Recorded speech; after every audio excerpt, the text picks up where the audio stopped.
नमस्कार दोस्तों, मैं प्रमोद साहू आज आपके बीच एक नया टॉपिक लेके आया हूँ। ओपीएस। दोस्तों, कुछ टाइम पहले आपने एक खबर जरूर पढ़ी होगी कि हमारे देश के पूर्व उपराष्ट्रपति जगदीप धनखड़ जी ने पूर्व विधायक की पेंशन के लिए आवेदन किया। मतलब उनको पूर्व उपराष्ट्रपति की पेंशन मिल रही थी, सांसद की पेंशन मिल रही थी, अब विधायक की पेंशन की कमी थी तो उनने उसके लिए आवेदन किया। तो दोस्तों, अब जगदीप धनखड़ को तीन तीन पेंशन मिलेंगी। कौन कौन की? मान, एक तो उनकी उपराष्ट्रपति की 1.5 लाख रुपए, 50,000 रुपये सांसद की और 35,000 रुपये किसकी मिलेगी? विधायक की। देखिए, एक व्यक्ति तीन तीन पेंशन ले रहा है, एक नेता तीन तीन पेंशन ले रहा है। और भाई अपना प्यारा कर्मचारी जो अपने जीवन के 20 से 40 वर्ष सरकारी नौकरी को देता है, पूरी निष्ठा ईमानदारी से नौकरी करता है, और उसको क्या मिलता है? एनपीएस जैसा छलावा। तो दोस्तों, मैं वही चीज़ आपके बीच लेके आया हूँ, ओपीएस और एनपीएस। दोस्तों, अब इसको समझते हैं ओपीएस और एनपीएस क्या है। ओपीएस कर्मचारियों की बुढ़ापे की लाठी कहा जाता था, लेकिन सरकार ने इस लाठी को छीन लिया। क्यों छीन लिया? सरकार को ये बिल्कुल पसंद नहीं आया कि सरकार का पैसा कहाँ जाएगा? पेंशन में जाएगा।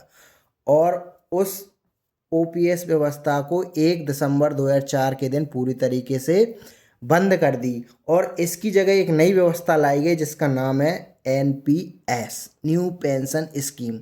तो देखो, न्यू पेंशन वेंशन इसमें ऐसा कुछ भी नहीं है दोस्तों। ओपीएस जो व्यवस्था थी वो क्या थी? उसमें था कि कर्मचारी का जो लास्ट पे है उसका 50% पेंशन के रूप में मिलेगा, और गारंटेड थी। कैसी गारंटी? कि आपकी जो सर्विस है उसके समाप्ति पर जो लास्ट पे है उसकी 50% मिलेगी। इसके साथ साथ उसमें डीए का भी प्रावधान था, मतलब महंगाई भत्ता भी बढ़ेगा। और इसमें क्या था? आपकी अगर मृत्यु हो जाती है पेंशन लेते समय तो वो पेंशन आपके पति या पत्नी को मिलेगी। ठीक है ना? तो देश, आप समझ ही गए होंगे कि ओपीएस कितनी अच्छी व्यवस्था थी। लेकिन इसकी जगह एक नई व्यवस्था लाई गई, एनपीएस, जो इसके बिल्कुल विपरीत है। कैसे विपरीत है दोस्तों? एनपीएस में क्या होता है, कर्मचारी जो मंथली क्या आती है, सैलरी आती है, उसका 10% सरकार काटती है और उसमें अपनी तरफ से 14% क्या जोड़ती है? पैसा जोड़ के उस पैसे को, पूरे पैसे को सरकारी बॉन्ड, म्यूचुअल फंड या सरकारी शेयर मार्केट में लगा देती है। मतलब कि अपनी जो एनपीएस व्यवस्था है ना, पूरी तरीके से मार्केट पर आधारित है, इसमें जोखिम अधिक है। एनपीएस पूरी तरीके से जोखिम भरी है। अगर आपकी सर्विस काल के दौरान आपका जो पैसा लगाया था, अगर कहीं शेयर मार्केट में जो लगाया है वो पूरी तरीके से क्या होता है? डूब जाता है, तो आपको पेंशन नहीं मिलेगी। पेंशन मिलेगी कहाँ से?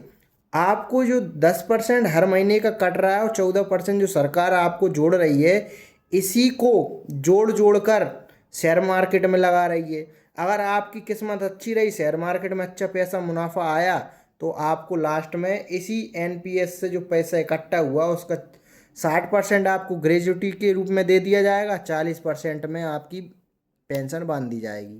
तो देखो दोस्तों, ये व्यवस्था कहाँ तक सही है? ये व्यवस्था पूरी तरीके से फेल व्यवस्था है, इसमें कर्मचारी का कोई हित नहीं है। इसलिए सरकारी कर्मचारी और सरकारी संगठन, जो सरकारी कर्मचारी के जो संगठन बनाए गए हैं, वो लगातार यह मांग कर रहे हैं कि इस व्यवस्था को पूरी तरीके से बंद कर दिया जाए, पूरी तरीके से इसको बंद कर दिया जाए और इसकी जगह दोबारा से ओपीएस की बहाली की जाए। हालांकि केंद्र सरकार ने एनपीएस की जगह एक नया वैकल्पिक रूप दे दिया है, ओपीएस, यूनिफाइड पेंशन स्कीम। हालांकि ये पूरी तरीके से ओपीएस नहीं है, लेकिन इसमें ओपीएस के कुछ गुण समाहित हैं, इसलिए ये एनपीएस से कुछ बेहतर है। फिर भी दोस्तों, मैं मेरे तरफ से यही कहना चाहूँगा कि सरकार को ओपीएस बहाल कर देनी चाहिए, क्योंकि नेताओं को एक पद नहीं, दो नहीं, तीन नहीं, चार चार पद के लिए पेंशन मिलती है। भाई हमारे प्यारे कर्मचारी भाइयों के लिए क्या है? एक पेंशन स्कीम नहीं है। आप बताइए, सही है कि नहीं? बिल्कुल सही बात है। तो देखिए, सरकार को जिस प्रकार नेताओं को एक नहीं, दो नहीं, तीन नहीं, चार पेंशन तो मिल रही हैं, लेकिन कर्मचारी कम से कम एक सुरक्षित पेंशन की व्यवस्था तो करे, जिससे वो अपना जो सर्विस के बाद का जीवन काल है वो अच्छे से गुजार सके। नेताओं के लिए तो पूरी फुल व्यवस्था है कि भैया एक बार विधायक बन गए, जब एक एक बार विधायक बन गए, वो भी कितने दिन के लिए, 18 महीने, 2 महीने, 3 महीने के लिए बन गए, तो जीवन भर क्या मिलेगी, पेंशन मिलेगी। ठीक है ना। तो नेताओं के लिए जब इतनी सुविधा है तो कर्मचारी के लिए क्यों नहीं। मतलब कर्मचारियों को पेंशन देने से ही प्रभार बढ़ रहा है, भार बढ़ रहा है वित्तीय, लेकिन नेताओं के लिए पैसा बांटने से नहीं बढ़ रहा। दोस्तों, मेरा सरकार से यही कहना है कि कर्मचारियों के लिए जल्द से जल्द ओपीएस बहाल की जाए। धन्यवाद दोस्तों।